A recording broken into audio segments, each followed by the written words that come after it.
Hi everyone, this is a TI-84. Actually, it's the TI-84 Plus edition, only the best. It's a graphing calculator that can do quite a bit of math, very impressive. And if you program it correctly, you can even play a riveting game of Snake. This, in contrast, is an iPhone.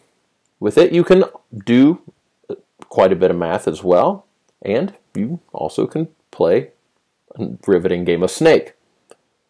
And you can research important historical events for a social studies project.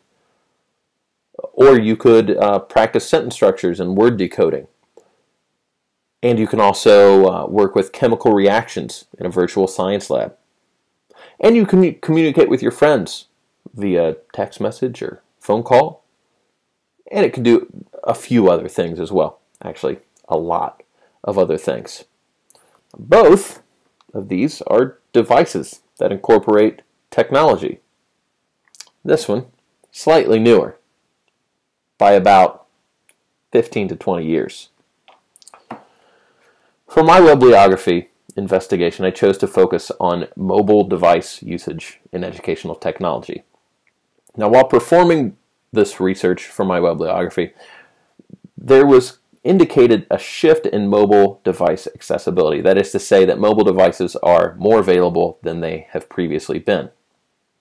However, this shift has not yet been as pervasive in its implementation in the classroom setting. As I was thinking about this, I tried to tie into exactly why, if devices are more readily available, they're not being used to the same degree in the classrooms. As I continued to research, I stumbled across Thomas O'Bannon and Bolton's 2013 work on the topic of cell phone usage in the classroom. The researchers too had seen data indicating an increase in device availability, but not the same increase in device usage for learning in the classroom setting. The authors laid out a number of benefits to mobile device usage for learning and were extremely compelling in their arguments. They also proposed some of the barriers or limitations of such device usage. The primary barrier that Thomas et al. Indicated was that teachers still view mobile technologies, specifically cell phones, as devices that are more disruptive than otherwise beneficial. This theory of teachers' perceptives being negative toward mobile technology is one that holds a certain value for classroom application. While it's not an educational theory per se, it holds a level of importance as it affects the incorporation of mobile learning in our classrooms. Although there may seem to be a willingness to incorporate more technologies into K-12 education, there are still those educators that are hesitant to do so, perhaps out of fear of adverse possibilities, or maybe they're only willing to invest in technologies that are school-run and less individualistic in nature, such as cell phones and other mobile devices. Now, I had a certain prior level of knowledge relating to mobile technology used in the classroom coming into this research. But I think I was slightly blinded to the true percentages of schools utilizing mobile technologies and cell phones than probably I should have been. It was actually quite fewer than I anticipated. Now, this might be due to my own attempts to allow students to use technology of their own in the classroom through BYOD type efforts, or perhaps just the overall tie of mobile technologies under the larger umbrella of educational technology.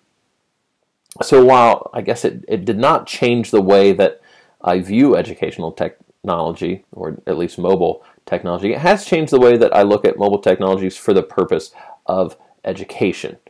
The benefits that are given are vast and to me seem to outweigh the primary limitations that are given for fear from educators about their incorporation into the classroom of those mobile devices. So as I continue to research this topic of mobile technology for education, I'd like to use the research of Thomas et al. As a foundational point and possibly a research framework that I could adapt for my own purposes.